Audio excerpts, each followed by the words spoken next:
নির্বাচনকালীন তত্ত্বাবধায়ক ব্যবস্থা নিয়ে রিভিউ শুনানি, পুনর্বহালের আবেদন বিএনপি জামায়াত সহ 5টি পক্ষের। ইসিতে চলছে সংসদীয় আসনের সীমানা নিয়ে শুনানি।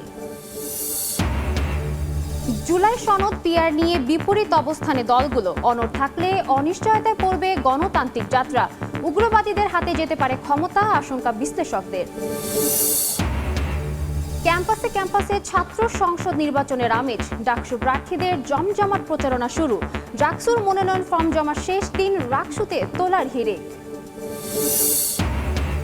লুটের অস্ত্র দিয়ে হামলা চালানো হয় মুন্সিগঞ্জের গজারিয়ার পুলিশ ফাঁড়িতে। জড়িতদের ধরতে শিগগিরই ব্যবস্থা নেবে যৌথ বাহিনী, জানালেন স্বরাষ্ট্র উপদেষ্টা।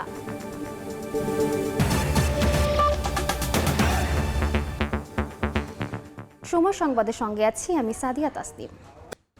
তত্ত্বাবধায়ক সরকার ব্যবস্থা বাতিলের রায় পুনর্বিবেচনা চেয়ে বিএনপি, জামায়াত সহ আরও কয়েকটি আবেদনের ওপর রিভিউ শুনানি চলছে। সকালে প্রধান বিচারপতি সৈয়দ রেফাত আহমেদের নেতৃত্বাধীন আপিল বিভাগের বেঞ্চে শুরু হয় শুনানি।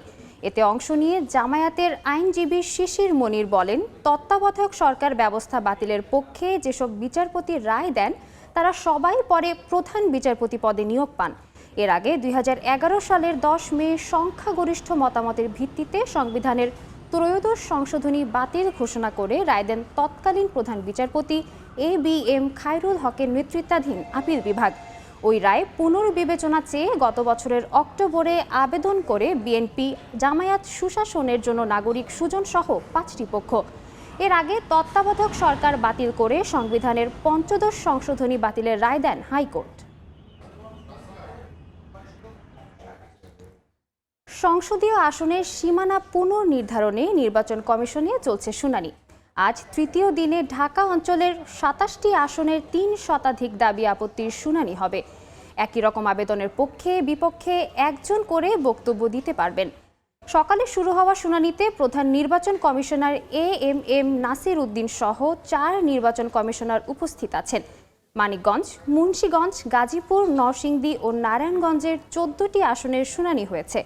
এ সময় কমিশনের সামনে এসব আসনের সীমানা নিয়ে আপিলকারীরা যুক্তি তুলে ধরেন। বিকেলে ঢাকার 13টি আসনের খসড়া সীমানা নিয়ে দাবি আপত্তির নিষ্পত্তিতে শুনানি হবে। বুধবার শেষ হবে সীমানা নিয়ে শুনানি। এরপর চূড়ান্ত সিদ্ধান্ত জানাবে নির্বাচন কমিশন। এই মুহূর্তে আগারগাঁওয়ের নির্বাচন কমিশনে আছেন সহকর্মী কাউসারা চৌধুরী কুমু। সরাসরি যাচ্ছি তার কাছে। সকাল 10টায় তৃতীয় দিনের মতো শুনানি শুরু করেছে নির্বাচন কমিশন। আজকে তৃতীয় দিনে হবে ঢাকা অঞ্চলের 6টি জেলার প্রায় 27টি আসন নিয়ে শুনানি চলছে। সকালে মুন্সিগঞ্জ, নরসিংদী সহ প্রায় 14টি আসনের শুনানি শেষের পথে। কিছুক্ষণের মধ্যে হয়তো আরও 2টি আসনের শুনানির মধ্যেই সকালের যে শুনানি সেটি সমাপ্তি হবে। এর মধ্যে এখানে গাজীপুরে যে একটি আসন বাড়ানো হয়েছে, 2 নম্বর আসনকে ভেঙে আরেকটি আসন বর্ধিত করেছে নির্বাচন কমিশন এবং বর্ধিত করে তারা খসড়া যে চূড়ান্ত করেছে সেটির পক্ষে বিপক্ষেও কিন্তু শুনানি চলেছে। অনেকেই স্বাগত জানিয়েছেন, যারা নতুন আসন পেয়েছেন তারা স্বাগত জানিয়েছেন, তবে কেউ এর বিরোধিতাও করেছেন। কারণ কেউ বলছেন যে যেহেতু নতুন আসনে 2 নম্বর আসন ভেঙে সংযুক্ত করা হয়েছে এবং 3 নম্বর আসনেরও কিছু ইউনিয়ন সংযুক্ত করা হয়েছে, সেক্ষেত্রে সেই অঞ্চলের মানুষজন কিছুটা সংক্ষুব্ধ এবং নির্বাচন কমিশনের কাছে বলেছে যে তারা পূর্বের অবস্থায় ফিরে যেতে চায়। তাদের আগের যে আসনের সমানুপাতিক যে হার ছিল সেটি তাদের কাছে প্রযোজ্য এবং কাম্য বলে মনে করছেন। তবে এই যে আপিল শুনানি বিকেল 5টা পর্যন্ত চলবে। বিকেলে রয়েছে আরও 13টি আসনের শুনানি এবং তারপরে কিন্তু আগামীকাল 27শে আগস্টের শুনানির মধ্য দিয়েই শেষ হবে শুনানি এবং তারপরেই সিদ্ধান্ত নেবে নির্বাচন কমিশন যে ত্রয়োদশ জাতীয় সংসদ নির্বাচনের সংসদীয় আসনের যে পুনর্বিন্যাস সেটি সিদ্ধান্ত নেবে এবং চূড়ান্ত করবে। এতক্ষণ যুক্ত ছিলাম আগারগাঁওয়ের নির্বাচন কমিশনে। বিভিন্ন ইস্যুতে দলগুলোর বিপরীতমুখী অবস্থানে জটিল হচ্ছে রাজনৈতিক পরিস্থিতি। বিশ্লেষকদের কেউ মনে করেন অনড় অবস্থান অনিশ্চিত করে তুলতে পারে গণতান্ত্রিক যাত্রা। র্যাডিক্যাল ইসলামপন্থীদের দখলে চলে যেতে পারে ক্ষমতা। তাই আলোচনার মাধ্যমে সবকিছু সমাধানের তাগিদ দিচ্ছেন বিশ্লেষকরা। ফারুক ভুইয়া রবিনের রিপোর্ট।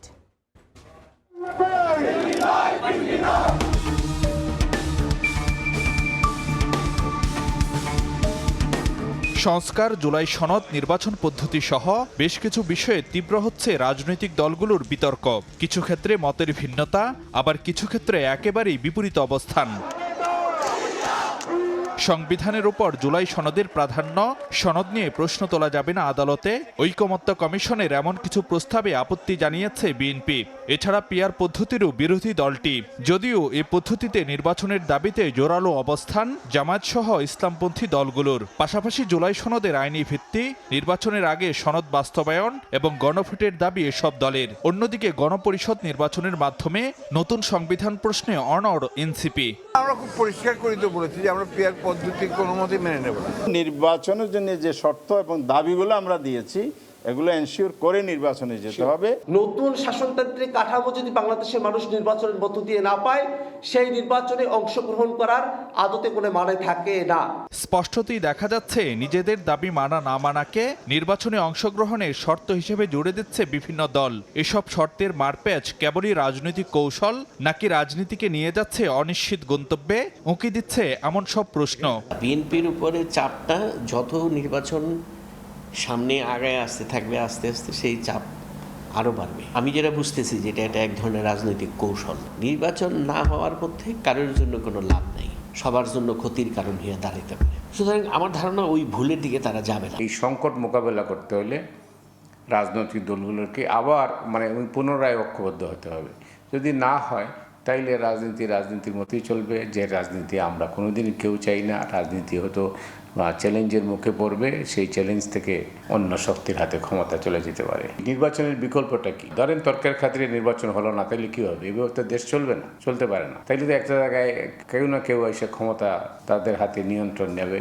অথবা আরেকটা বিপদ আছে, সেটা হইতে পারে যে রেডিক্যাল ইসলামিস্ট যারা, তারা হয়তো ক্ষমতা দখল করতে পারে, চেষ্টা করতে পারে, যেটা হয়েছে অনেক দেশে। বিশ্লেষকরা মনে করেন সদিচ্ছা থাকলে আলোচনার মাধ্যমে অনেক কিছুরই সুরাহা সম্ভব, তবে অনড় থাকলে লাভ হবে না কোনো পক্ষেরই। দেশের অবস্থা অন্যরকম হয়ে যাবে, তখন ইউনুস তার মাইন্ড চেঞ্জও করে ফেলতে পারে।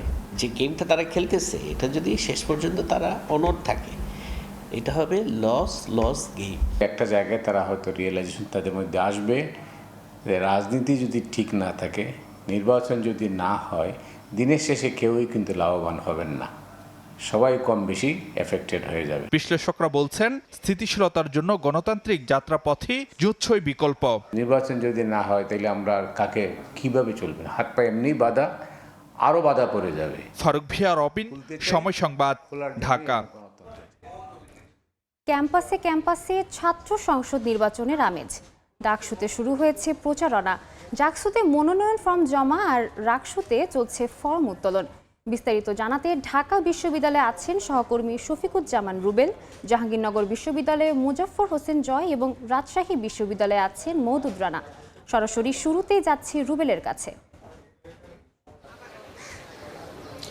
সকাল 10টা থেকেই কিন্তু ঢাকা বিশ্ববিদ্যালয়ের ক্যাম্পাস জুড়ে আমরা দেখেছি যে প্রচারণায় প্রার্থীরা নেমেছেন, কারণ আপনারা জানেন যে আজকে থেকেই মূলত আনুষ্ঠানিক প্রচারণার দিন ধার্য করা হয়েছে, যেটি মূলত সেপ্টেম্বর 7 তারিখে পর্যন্ত এই প্রচারণা প্রার্থীরা চালাতে পারবেন। আমরা দেখেছি যে বিভিন্ন হলের সামনে এবং বিশেষ করে লাইব্রেরির সামনে থেকেই মূলত বিভিন্ন প্রার্থীরা তারা তাদের যে ইশতেহার রয়েছে সেই ইশতেহারের বিষয়গুলো তুলে ধরছেন।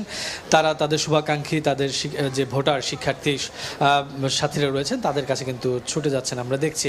এবং বিষয় অত্যন্ত গুরুত্বপূর্ণ ব্যাপার হচ্ছে যে যারা প্রার্থীরা রয়েছেন তাদের মধ্যে যেরকম আন্ডারস্ট্যান্ডিং রয়েছে, শিক্ষার্থীরা এই যে ডাকসু যেই ইলেকশন, যে নির্বাচন, সেই নির্বাচনের শিক্ষার্থীদের মধ্যেও কিন্তু একটা আলাদা চাওয়া পাওয়ার ব্যাপার আছে। তারা প্রত্যাশা করছেন যে এবারের যারা প্রার্থী হবেন তারা অবশ্যই যেন শিক্ষার্থী বান্ধব হন, শিক্ষার্থীর নেতৃত্ব দেবেন শুধু শিক্ষার্থী বান্ধব নেতারা, এবং তাদের নেতাদের সব ভয়েস, শিক্ষার্থীদের ভয়েস যেন তারা সবসময় হয়ে দাঁড়ান এবং তাদের সকল সমস্যা মোকাবেলার জন্য যাতে সামনে অগ্রসর হন এবং প্রশাসনের সাথে বা নীতি নির্ধারণী পর্যায়ে কথা বলেন, সেই প্রত্যাশা যেমন ভোটাররা করছে, তেমনি আমরা দেখছি যে বিভিন্ন যে প্যানেলগুলো রয়েছে সেই প্যানেলের যারা নেতৃত্ব দিবেন, যারা প্রার্থী হয়েছেন, তারাও কিন্তু তাদের জায়গা থেকে সেই বিষয়গুলোই তুলে ধরছেন, যে সমস্যাগুলো বিগত বছরগুলোতে তারা ফেস করেছেন, সেই সমস্যাগুলো নিয়ে তারা কিন্তু সকলে দাঁড়ায় যাচ্ছেন। আমরা দেখেছি সকালে স্বতন্ত্র প্রার্থীদের বেশ কয়েকজন প্রার্থী তারা কিন্তু এই মধুর ক্যান্টিনের সামনে, ঢাকা বিশ্ববিদ্যালয়ের গ্রন্থাগারের সামনে এবং বিভিন্ন ক্যাম্পাসের সামনে প্রচারণা চালিয়েছেন।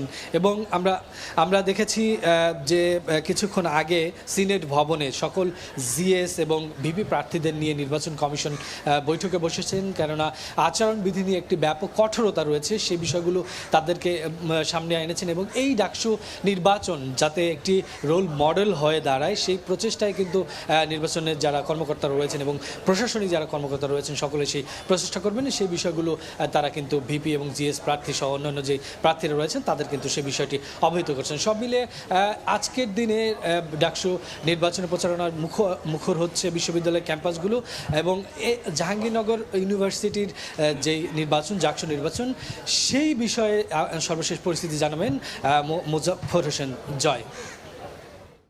ধন্যবাদ। ঢাকা বিশ্ববিদ্যালয়ের মতো এখনও জাহাঙ্গীরনগর বিশ্ববিদ্যালয়ের নির্বাচনী প্রচারণা শুরু না হলেও আজকে কিন্তু মনোনয়নপত্র থেকে যারা বাদ পড়েছিলেন তাদের জন্য যে আবেদন, অর্থাৎ তাদের যে আবেদনের পূর্ণ বহালের জন্য যে আবেদনপত্র, সেই আবেদনপত্রের 20টি আবেদনপত্রের মধ্যে প্রায় 14টি আবেদনপত্র ইতিমধ্যে আমরা দেখেছি জমা পড়েছে, যে তাদের নির্বাচনের বৈধতা নিয়ে তারা জানিয়েছেন যে মূলত নির্বাচনের বৈধতা চেয়ে তারা আবেদন করেছে নির্বাচন কার্যালয়ে, জাহাঙ্গীরনগর বিশ্ববিদ্যালয়ের যে নির্বাচন কার্যালয় রয়েছে সেখানে। আমরা দুপুর বেলা 12টা পর্যন্ত যেটি দেখতে পেয়েছি সেটি হচ্ছে যে 20টি আবেদনপত্রের মধ্যে 6 জন নারী এবং 14 জন ছেলে শিক্ষার্থী রয়েছে যারা নির্বাচনে অংশগ্রহণ করছেন, কিন্তু মূলত 14 জনের মধ্যে 12 জন ছেলে শিক্ষার্থী ইতিমধ্যেই তাদের আবেদনপত্র জমা দিয়েছেন, আর বাকিরা এখনও দেয়নি। একটু জানাতে চাই যে জাহাঙ্গীরনগর বিশ্ববিদ্যালয়ে মূলত আজকে আবেদনপত্র বেলা 2টা পর্যন্ত গ্রহণ করার কথা রয়েছে এবং অর্থাৎ 27 তারিখ কালকে আবেদনপত্রের হিয়ারিং হবে এবং সেখানেই চূড়ান্ত সিদ্ধান্ত হবে যে কারা কারা মনোনয়নপত্র আবার পুনরায় ফিরে পাচ্ছেন এবং 29 তারিখে মূলত চূড়ান্ত প্রার্থিতা ঘোষণার কথা রয়েছে জাহাঙ্গীরনগর বিশ্ববিদ্যালয়ের নির্বাচন কমিশন কর্তৃক। এরপর থেকে নির্বাচনী প্রচারণায় সুযোগ পাবে জাহাঙ্গীরনগর বিশ্ববিদ্যালয়ে যারা নির্বাচনে অংশগ্রহণ করছেন সেই সমস্ত প্রার্থীরা। তবে ইতিমধ্যেই 2টি প্যানেল ঘোষণা হলো। আমরা ছাত্র দলের বা বামপন্থী যে সংগঠন রয়েছে সেখান থেকে কিন্তু আমরা এখনো পর্যন্ত সেই ধরনের কোনো ঘোষণা পাইনি। শোনা যাচ্ছে আজকে ছাত্রদল তাদের পূর্ণ প্যানেল ঘোষণা করার কথা রয়েছে। তো জাহাঙ্গীরনগর বিশ্ববিদ্যালয়ের নির্বাচন এবং মনোনয়নপত্র পূর্ণ দাবিতে এবং যে 20টি আবেদনপত্র সেই দাবিতে মূলত আজকে মনোনয়নপত্রের আবেদন গ্রহণ করা হচ্ছে। আমরা আরও নির্বাচনী খবর জানতে চলে যাব রাজশাহী বিশ্ববিদ্যালয়ে, সেখানে রয়েছেন আমাদের সহকর্মী মওদুদ রানা। প্রার্থীদের উৎসাহ, উদ্দীপনা এবং সমর্থকদের পদচারণা, উৎফুল্লতা সব মিলিয়ে ডাকসু নির্বাচনের যে মনোনয়ন ফর্ম কেনা বিতরণ সেটি আসলে বলা চলে যে জমজমাট এখন। এবং আমরা এর আগের সংবাদে বলছিলাম যে প্রার্থীদের ফর্ম বিতরণের যে চিত্র সেটি খুব বেশি আসলে সুখকর না, কিন্তু তার 1 ঘন্টা পরে সেই চিত্র পুরোটা বদলে গেছে। যারা প্রার্থীরা রয়েছেন তারা এখানে এসছেন এবং তারা মনোনয়ন ফর্ম উত্তোলন করছেন এবং একই সাথে তাদের সমর্থকদের নিয়ে আসছেন এবং এখানে সমর্থক প্রার্থীদের পদচারণায় ডাকসু এখন আসলে মুখরিত। এই সকালের যে 2 ঘন্টা, সকালের 2 ঘন্টায় কেন্দ্রীয় ছাত্র সংসদ ও সিনেট ছাত্র প্রতিনিধি 10 জন মনোনয়ন ফর্ম তুলেছেন। এর মধ্যে ভিপি রয়েছেন, এর মধ্যে জিএস রয়েছেন, এজিএস রয়েছেন। একই সাথে হল সংসদেও কিন্তু একই চিত্র, হলে সেখানকার যারা প্রার্থীরা রয়েছেন তারাও মনোনয়ন ফর্ম তুলছেন এবং সব মিলিয়ে এই গত 2 দিন এবং আজকে মিলিয়ে প্রায় 100-র মতো মনোনয়ন ফর্ম তুলেছেন প্রার্থীরা যেটি বলছেন যে তারা ঘোষিত যে 15ই সেপ্টেম্বর, সেই 15ই সেপ্টেম্বরকে সামনে রেখে নির্বাচন চান এবং সেই লক্ষ্যেই তারা প্রস্তুতি নিচ্ছেন। তবে এখন পর্যন্ত ছাত্র শিবির বা ছাত্র দলের যে প্যানেলভুক্ত মনোনয়ন ফর্ম বিতরণের যে দৃশ্য সেটি আমাদের চোখে পড়েনি। ছাত্র শিবির এবং বামপন্থী সংগঠনগুলো তারা বলছেন যে তারা দুপুরের পর আসবেন এবং তারা প্যানেলভুক্ত হয়ে মনোনয়ন ফর্ম তুলবেন। অন্যদিকে ছাত্রদল এখন পর্যন্ত আসেনি, তবে ক্যাম্পাসের বিভিন্ন সূত্রে যেটি জানা যাচ্ছে যে ছাত্রদল দুপুরের পর ফর্ম তুলতে পারে। যদিও গত 2 দিন ছাত্রদল এই নির্বাচন পেছানোর দাবি করেছেন এবং তারা যেটি বলছেন যে ছবিযুক্ত ভোটার তালিকা না প্রকাশ হওয়া সত্ত্বে তারা এই নির্বাচনে অংশ নেবেন না। যদিও ডাকসু কর্তৃপক্ষ বলছে যে ছাত্রদলের সাথে তাদের কথা হয়েছে এবং তারা এই নির্বাচনে অংশ নেবেন এবং তারা দুপুরের পর এখান থেকে মনোনয়ন ফর্ম সংগ্রহ করবেন। এখানকার রাকসু নির্বাচন কমিশন যেটি বলছেন যে তারা এখন পর্যন্ত 15ই সেপ্টেম্বর নির্বাচন করার জন্য বদ্ধপরিকর। তবে আজ দুপুরে একটি বৈঠক হবে, সেই বৈঠকে ছাত্র প্রতিনিধি এবং রাকসু নির্বাচন কমিশন এবং বিশ্ববিদ্যালয়ের বিভিন্ন অংশীজন তারা অংশ নিবে। সব মিলিয়ে এখন পর্যন্ত 15ই সেপ্টেম্বর সামনে রেখেই আসলে নির্বাচনের প্রস্তুতি চলছে এবং প্রার্থীদের যে পদচারণা, উৎসাহ, উদ্দীপনা এবং ভোটের মাঠের যা হাওয়া সেটি আসলে এই রাকসু নির্বাচনকে ঘিরে রাজশাহী বিশ্ববিদ্যালয় ক্যাম্পাসে বইতে শুরু করেছে। এই ছিল রাজশাহী বিশ্ববিদ্যালয় থেকে আমার কাছে সর্বশেষ। এতক্ষণ যুক্ত ছিলাম রাজশাহী বিশ্ববিদ্যালয়, এর আগে ঢাকা এবং জাহাঙ্গীরনগর বিশ্ববিদ্যালয়। শেখ হাসিনা, জয় ও পুতুলের বিরুদ্ধে প্লট দুর্নীতির 3 মামলার সাক্ষ্য গ্রহণ চলছে ঢাকার বিশেষ জজ আদালতে। এ মুহূর্তে সেখানে আছেন সহকর্মী আসিফ মোহাম্মদ সিয়াম, সরাসরি যাচ্ছে সেখানে। শেখ হাসিনা এবং তার ছেলেমেয়ের বিরুদ্ধে পূর্বাঞ্চলে প্লট দুর্নীতির মামলায় আজ দ্বিতীয় দিনের মতো সাক্ষ্য গ্রহণ অনুষ্ঠিত হচ্ছে। আজ মোট 3টি মামলায় 15 জন সাক্ষীর সাক্ষ্য দেওয়ার কথা রয়েছে এবং এই মুহূর্তে 4 জন সাক্ষী তাদের সাক্ষ্য প্রদান করেছেন এবং পঞ্চম সাক্ষী অর্থাৎ প্রশাসনিক কর্মকর্তা আক্তার হোসেনের সাক্ষ্য গ্রহণ এখন চলছে। আজ মূলত সাক্ষীরা দুদকের কর্মকর্তারা বাদী হিসেবে এই মামলায় যেই অভিযোগ এনেছেন এবং যেই জব্দ তালিকা করেছেন সেই জব্দ তালিকার পক্ষে তারা সাক্ষী দিচ্ছেন।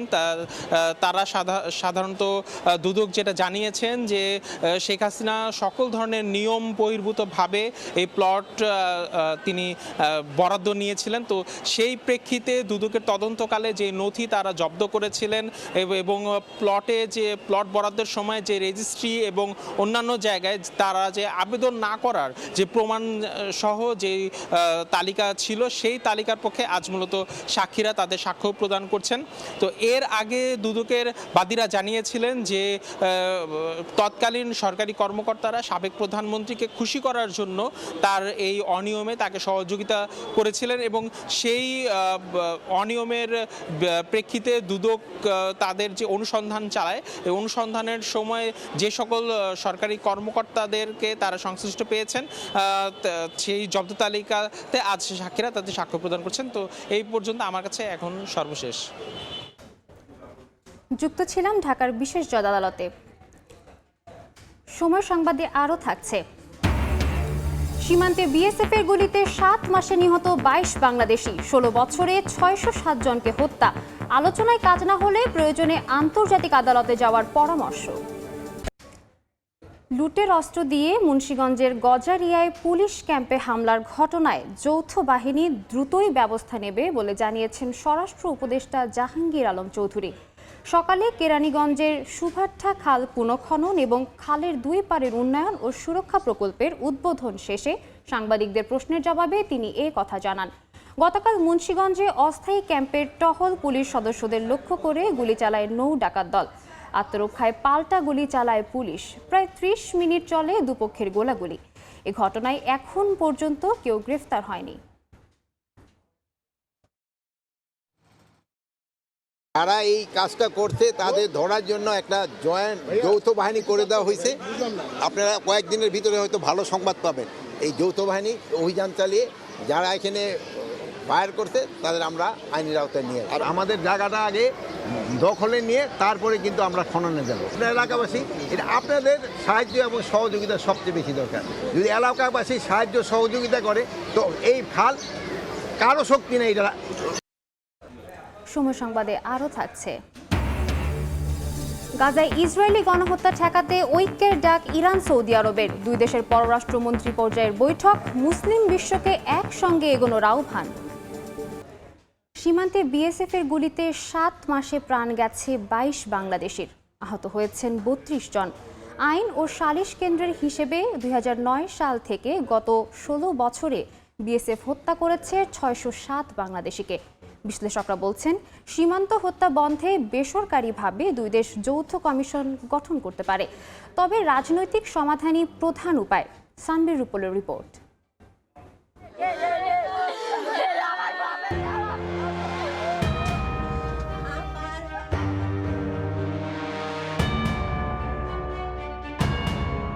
2011 সালের 7 জানুয়ারি কুড়িগ্রাম সীমান্তে বিএসএফের গুলিতে কাঁটাতারে ঝুলে থাকা ফেলানীর লাশ নাড়িয়ে দিয়েছিল বিশ্ব বিবেক।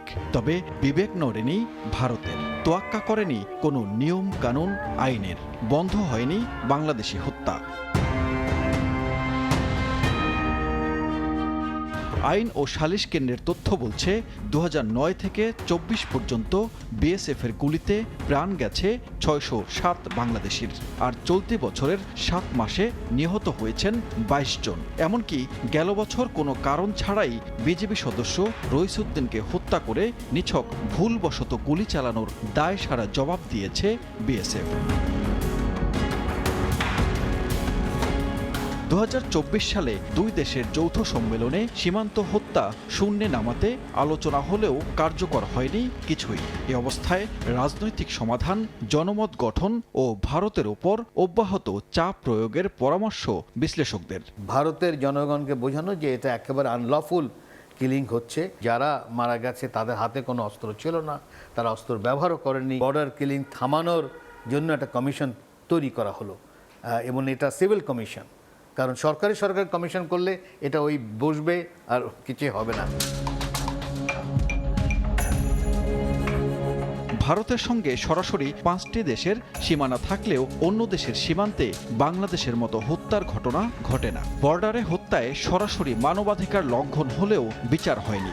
এসব বিষয়ে ভারত একতরফা আক্রমণাত্মক মনোভাব দেখালে প্রয়োজনে আন্তর্জাতিক আদালতে যাওয়ার কথা বলছেন আইনজীবীরা। এইটার অবসান ঘটানোর জন্য আমি মনে করি বাংলাদেশ সুনির্দিষ্ট প্রস্তাব করবে এবং সুনির্দিষ্টভাবে প্রতিবাদ জানাবে। কূটনীতিক যা ডিফেন্স নেওয়া দরকার সবই নেবে। বিচার বহির্ভূত হত্যা ও বল প্রয়োগ বন্ধ করে নিরাপদ সীমান্ত রক্ষায় ঢাকায় বিজেপি বিএসএফ যৌথ সম্মেলনে আলোচনা হবে বলে আশা বিশ্লেষকদের।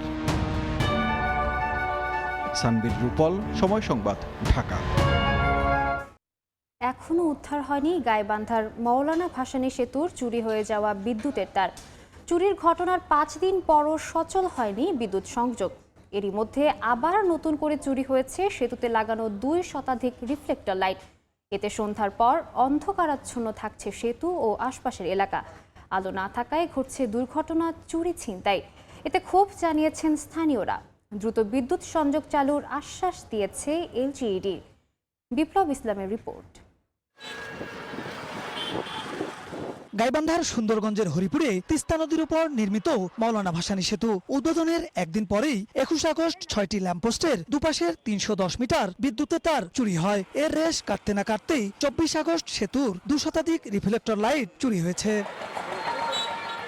স্থানীয়রা জানান, উদ্বোধনের পর থেকে প্রতিদিন সেতুর উপর দিয়ে হাজারো যানবাহন চলাচল করছে। সেতুটি দেখতে প্রতিদিন হাজার হাজার দর্শনার্থী আসছেন, কিন্তু সন্ধ্যা হলেই অন্ধকারে ঢেকে যাচ্ছে দুই পারের কয়েক কিলোমিটার সংযোগ সড়ক সহ পুরো সেতু। এতে 4 দিনের ব্যবধানে সেতুতে 2টি দুর্ঘটনায় 1 জন নিহত ও 2 জন আহত হয়েছেন। পাশাপাশি ঘটছে চুরি ও ছিনতাইয়ের ঘটনা। লাইট চুরি হওয়ার কারণে আমরা অন্ধকারে আছি। ব্রিজটা যেদিন উদ্বোধন হলো তার পরের দিন থেকে আমরা অন্ধকারে আছি। কালকে রাতেও তো মনে করো ব্রিজের মধ্যে 3 জন অ্যাক্সিডেন্ট হয়েছে। এই যে অন্ধকারের ভেতরে ছিনতাই হবে, মিনতাই হবে, ডাকাতি হবে, একটিশন হবে, এগুলো তো কেউ গুরুত্ব দিচ্ছে না কেউ। এলাকাবাসীর অভিযোগ, সেতু ও সড়ক পারাপারে রাখা হয়নি ন্যূনতম নিরাপত্তা ব্যবস্থা। চুরির ঘটনায় এখনো পর্যন্ত কাউকে শনাক্ত করতে পারেনি আইন শৃঙ্খলা বাহিনী। এই ব্রিজের ব্যাপারে কোনো প্রশাসনিক কোনো উদ্যোগই নাই, এবং এই কেবলগুলো যে চুরি হলো, এই কন্ডাক্টর যে ছিল এদেরকে কেন জিজ্ঞেস করা হলো না? প্রশাসন এখন কি যে করতেছে, এখন তো কোনো কিছু আমরা পাচ্ছি না। পুলিশ ক্যাম্প নাই, এই পাশেও একটা নাই, ওই পাশেও একটা নাই।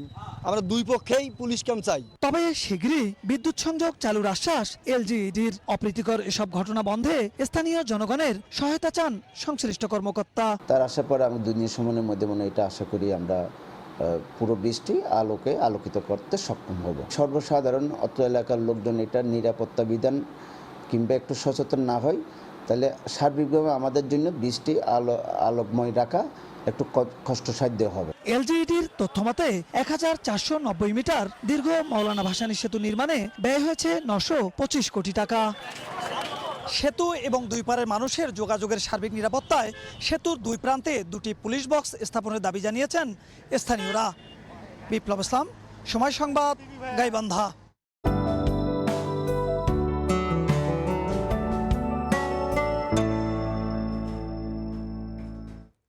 দেখে নেব এখনকার বাতাসের মানসূচক। বায়ুমান বিষয়ক সংস্থা আইকিউ এয়ারের সূচক অনুযায়ী বাংলাদেশে এখনকার বাতাসের মান: ঢাকা বিভাগের বায়ুর মান ৯৭, যা সন্তোষজনক, বাতাসে আর্দ্রতা ৫৬%। চট্টগ্রাম বিভাগে বায়ুর মান ৫৬, এটি সন্তোষজনক, বাতাসে আর্দ্রতা ৭০। রাজশাহী বিভাগে বায়ুমান ৮৯, যেটি সন্তোষজনক, বাতাসে আর্দ্রতা ৭০। সিলেট বিভাগে বায়ুর মান ৫৫, যা সন্তোষজনক, বাতাসে আর্দ্রতা ৭১%। খুলনা বিভাগের বায়ুমান ৬২, এটি সন্তোষজনক, বাতাসে আর্দ্রতা ৬৩। বরিশাল বিভাগে বায়ুর মান ৬০, এটিও সন্তোষজনক, বাতাসে আর্দ্রতা ৬১। রংপুর বিভাগের বায়ুমান ৮৯, যেটি সন্তোষজনক, বাতাসে আর্দ্রতা ৬৮। ময়মনসিংহ বিভাগের বায়ুর মান ৮১, যা সন্তোষজনক, বাতাসে আর্দ্রতা ৬৯%। সারা দেশে বায়ুর মান সবচেয়ে ভালো সিলেটে ৫৫ আর সবচেয়ে খারাপ ঢাকায় ৯৭। গাজায় ইসরায়েলি গণহত্যা ঠেকাতে মুসলিম বিশ্বকে ঐক্যের ডাক দিল ইরান ও সৌদি আরব। জেদ্দায় মুসলিম দেশগুলোর সহযোগিতা সংস্থা OICর সম্মেলনের আগে পার্শ্ব বৈঠকে মিলিত হন দুই দেশের পররাষ্ট্রমন্ত্রী। মুসলিম বিশ্বকে একসঙ্গে এগোনোর আহ্বান জানান তারা। সৌদি আরবের জেদ্দায় OICর জরুরি বৈঠকের আলোচনার ফাঁকে সাক্ষাৎ করেন ইরানের পররাষ্ট্রমন্ত্রী আব্বাস আরাকচি ও সৌদি পররাষ্ট্রমন্ত্রী ফয়সাল বিন ফারহান। এ সময় তারা বলেন, গাজায় ইসরায়েলি গণহত্যা বন্ধে মুসলিম দেশগুলোকে সমন্বিত উদ্যোগ নিতে হবে। গাজায় নিশ্চিত করতে হবে মানবিক সহায়তা। তারা হুঁশিয়ারি দিয়ে বলেছেন, ফিলিস্তিনি ভূখণ্ডের সম্প্রসারণের জন্য ইসরায়েলের বিপজ্জনক প্রকল্প রুখতে মুসলিম বিশ্বের ঐক্য অত্যন্ত জরুরি। এছাড়া ইরান সৌদি সম্পর্কের উন্নয়ন, রাজনৈতিক, অর্থনৈতিক ও আঞ্চলিক সহযোগিতার জোরদার নিয়েও আলোচনা হয়। আসসালামু আলাইকুম ওয়া রাহমাতুল্লাহি ওয়া বারাকাতুহু। কূটনৈতিক মহল বলছে, দুই প্রতিদ্বন্দ্বী শক্তি একসঙ্গে এগোলে পশ্চিম এশিয়ায় নতুন স্থিতি তৈরি হতে পারে, যা সংলাপ, পারস্পরিক শ্রদ্ধা ও অনধিকার হস্তক্ষেপ না করার নীতির ওপর দাঁড়িয়ে থাকবে। 2023 সালের অক্টোবর থেকে গাজায় ইসরায়েলি আগ্রাসনে এখন পর্যন্ত নিহত হয়েছেন ৬২,০০০ ফিলিস্তিনি, যাদের বেশিরভাগই নারী ও শিশু। নতুন করে গাজা সিটিতে দখল অভিযান শুরুর পর মানবিক বিপর্যয় আরও ঘনীভূত হওয়ার আশঙ্কা দেখা দিয়েছে। অর্চিতা শাহজিন, সময় সংবাদ। বিপিএল এর ফিক্সিং ইস্যুতে কোনো ছাড় নয়। এ মাসে তদন্ত কমিটির রিপোর্ট জমা দেবে বিসিবিতে। কমিটির সুপারিশ কঠোরভাবে বাস্তবায়ন করা হবে বলে জানিয়েছেন বিসিবি সভাপতি আমিনুল ইসলাম বুলবুল। ডিসেম্বর-জানুয়ারিতে বিপিএল আয়োজনে কোনো সমস্যা হবে না বলে প্রত্যাশা সিনিয়র সহসভাপতি নাজমুল আবেদিন ফাহিমের রিপোর্ট। এ সময়ে টুর্নামেন্ট না হলে বিপিএল 1 বছর পিছিয়ে যাবে বলেও মন্তব্য করেছেন তিনি। বিসিবির নির্বাচনী ডামাডোলের মাঝেই আলোচনায় বাংলাদেশ প্রিমিয়ার লিগ বিপিএল। দেশের একমাত্র টি-20 ফ্র্যাঞ্চাইজি লিগের দিকে তাকিয়ে থাকেন ক্রিকেটাররাও। লোকাল খেলোয়াড়দের আয় রোজগার কিংবা সংক্ষিপ্ত সংস্করণে ক্রিকেটার বের করে আনতে যা বেশ গুরুত্বপূর্ণ। নানা কারণে নির্ধারিত সময়ে বিপিএল আয়োজন নিয়ে আছে শঙ্কা। ফেব্রুয়ারিতে হওয়ার কথা জাতীয় নির্বাচন, প্রায় 2 মাস আগেই যার প্রচারণা শুরু হওয়ার কথা। আর বিপিএল এর উইন্ডো ডিসেম্বর-জানুয়ারি। এ সময় আদতে কতটুকু সম্ভাবনা আছে আসন্ন বিপিএল আয়োজনের? বোর্ড নির্ধারিত সময়ে বিপিএল আয়োজনে আশাবাদী। সুশৃঙ্খলভাবেই আমাদের জাতীয় নির্বাচন হবে, এই শঙ্কাটা করছি না যে ওই সময়টায় এই টুর্নামেন্ট নিয়ে অসুবিধা হতে পারে। এর পাশাপাশি এটাও একটা ব্যাপার যে ওই সময়টায় ওই উইন্ডোতে যে আমরা না করি, এই সিজনে অন্য কোনো উইন্ডো ওইভাবে আমাদের নেই যেখানে আমরা নিয়ে যেতে পারি। ওটা আমাদের আইডিয়াল টাইম, ওটার সাথে পুরো সিজনের যে প্রোগ্রাম সেটা মিলে যায়। বিপিএল এর গেল আসরে ওঠা ফিক্সিং বিতর্কের সুরাহা হয়নি এখনো। স্বাধীন তদন্ত কমিটি জমা দেয়নি রিপোর্ট, যদিও তাদের বরাত দিয়ে বিভিন্ন খবর এসেছে গণমাধ্যমে। বিসিবিও ফিক্সিং ইস্যুতে কঠোর অবস্থানে দিয়েছে প্রতিবেদনের সুপারিশ শতভাগ বাস্তবায়নের প্রতিশ্রুতি। আমরা আশা করছি যে এই মাসের শেষে তারা পুরো তদন্ত এবং তদন্তের যে সুপারিশগুলো আছে বা আউটকামটা কি আছে সেটা আমাদেরকে দেবে। ফাইন্ডিংসগুলো আমরা পুঙ্খানুপুঙ্খ লাইন বাই লাইন ব্যবহার করব। ইন্টিগ্রিটির ব্যাপারটা আছে দেশব্যাপী, সেটা আমরা ভেরি সিরিয়াস। আগামী বিপিএলটা স্বচ্ছভাবে করার জন্য এই রিপোর্টটা আমাদের কাছে একটা খুব গুরুত্বপূর্ণ একটা ডকুমেন্ট হিসেবে আসছে। সব ঠিক থাকলে আইএমজি ইভেন্ট ম্যানেজমেন্ট কোম্পানির অধীনে অনুষ্ঠিত হবে এবারের বিপিএল, যার মধ্য দিয়ে ফ্র্যাঞ্চাইজি আসরের জৌলুস আবারও ফিরে আসবে বলে প্রত্যাশা বোর্ডের। তারেক হাসান শিমুল, সময় সংবাদ, নারায়ণগঞ্জ। এ পর্যায়ে শীর্ষ সংবাদগুলো জানিয়ে দিচ্ছি আরেকবার। নির্বাচনকালীন তত্ত্বাবধায়ক ব্যবস্থা নিয়ে রিভিউ শুনানি, পুনর্বহালের আবেদন বিএনপি জামায়াত সহ 5টি পক্ষের। ইসিতে চলছে সংসদীয় আসনের সীমানা নিয়ে শুনানি। জুলাই সনদ পিআর নিয়ে বিপরীত অবস্থানে দলগুলো, অনড় থাকলে অনিশ্চয়তায় পড়বে গণতান্ত্রিক যাত্রা, উগ্রবাদীদের হাতে যেতে পারে ক্ষমতা, আশঙ্কা বিশ্লেষকদের। এবং ক্যাম্পাসে ক্যাম্পাসে ছাত্র সংসদ নির্বাচনের আমেজ, ডাকসু প্রার্থীদের জমজমাট প্রচারণা শুরু। ডাকসুর মনোনয়ন ফর্ম জমার শেষ দিন, ডাকসুতে তোলার হিড়িক।